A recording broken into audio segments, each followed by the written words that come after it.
I've wanted to create a woodland-inspired recipe for a while, and after a recent walk through our local woods, Forest Trail Feast finally came together. The combination of venison, mushrooms, kale and cranberries instantly felt earthy, rustic and very forest-like, so the name just fit naturally. So let's make it.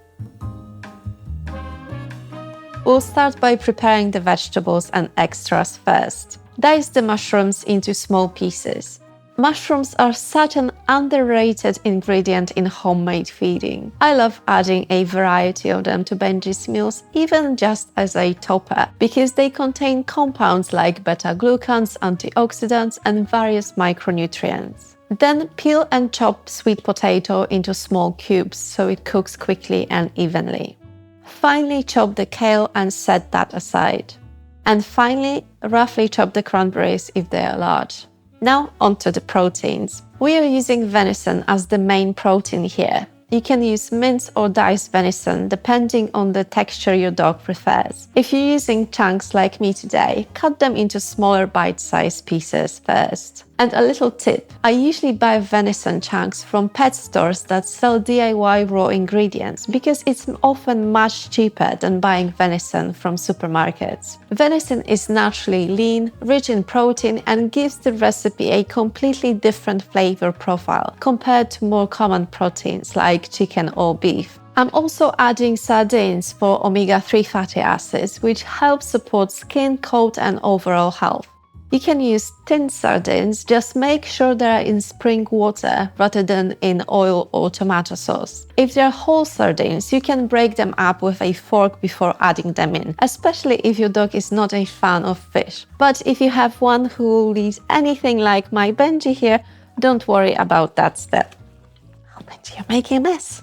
Then we've got a hard-boiled egg for extra nutrients, including choline and high-quality protein. Once boiled, remove the shell and chop the egg into smaller pieces. And finally, a small amount of beef liver, because liver is incredibly nutrient-dense, especially for nutrients like vitamin A and copper. I usually chop the liver quite finely so it mixes through the recipe evenly. Now for the cooking. Add the venison to a pan on low to medium heat and gently cook for a few minutes. We are lightly cooking this recipe rather than heavily frying it because we want to preserve as many nutrients as possible while still gently cooking the ingredients. Once the venison starts cooking, add the mushrooms and sweet potato. At this stage, you can also add a little warm water if your dog prefers meals with more moisture. It turns the recipe into more of a woodland-style casserole and helps bring everything together really nicely. Cook everything gently until the sweet potato softens slightly. Add liver and mix it through. Then stir through the kale and cranberries. Once everything is lightly cooked, turn the heat off completely. Now add the sardines and the cooked egg. And once the food has cooled, we can add Olli and Antli.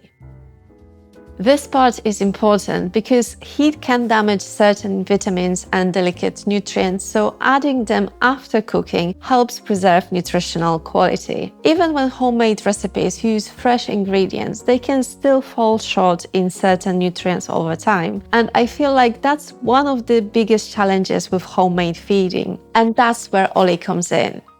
Olli is designed to help fill nutritional gaps in homemade diets using whole food ingredients, helping bring recipes closer to complete and balanced nutrition. You'll also notice we are using a little Antli alongside Olli. Olli already contains antler powder, but adding some Olli separately helps to get to the required calcium to phosphorus ratio without needing to use a much larger amount of Olli, which can work out more economical if you're preparing homemade meals regularly. Now, fair warning for the humans. Once you mix in Olli, the food might suddenly look like it belongs on the forest floor. That green color is completely normal and mainly comes from spirulina. The dogs couldn't care less, but people on the other hand tend to panic. So, if you want to avoid the whole meal turning green, you can mix Olli with a little cold boiled water first to make a paste, then drizzle it over the meal instead of fully mixing it through. And that's Forest Trail Feast, a lightly cooked venison recipe packed with fresh ingredients, nutritional variety, and a proper woodland feel. Thanks for watching.